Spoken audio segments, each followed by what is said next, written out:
Both US and French intelligence services say they have evidence that Bashar al-Assad's forces used chemical weapons last month on rebel-held areas outside Damascus, killing more than 1,000 people. The Syrian government has denied the claim. At an emergency National Assembly debate, French Prime Minister Jean-Marc Ayrault set out the government's reasons for supporting an attack on Syria. To not act would be to put in danger peace and security in the entire region, but also beyond that, our own security. I ask the question, what credibility would our international commitments have against non-proliferation of weapons of mass destruction, including nuclear weapons? The French government declassified its evidence, which has been published in newspapers.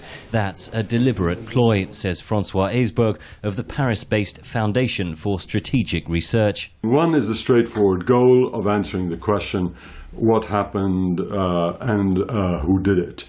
But there's another goal, which is that the French wanted to display to their own people that they had the ability to form their own opinion about what happened using their own national intelligence means.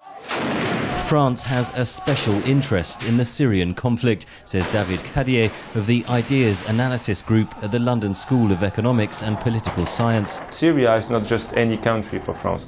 This is in its so-called historical area of geopolitical interest. France controlled Syria and Lebanon until 1943, as well as other Arab countries. In January, France sent 4,000 troops to Mali to oust Islamist rebels from the north of the country. With Mali electing a new president last month, the intervention is seen as a success and has emboldened France, says David Carrier. Certainly the Mali operation was rather successful, while when it was launched, many experts were a bit worried about consequences because the Sahel region is quite unstable, as is obviously the Near East. So yes, capitalizing on those previous experiences, but not just for the French success, but also for the, let's say, Franco-British-American cooperation in Libya. French President François Hollande, seen here at a World War II commemoration, has made it clear he won't act without the US.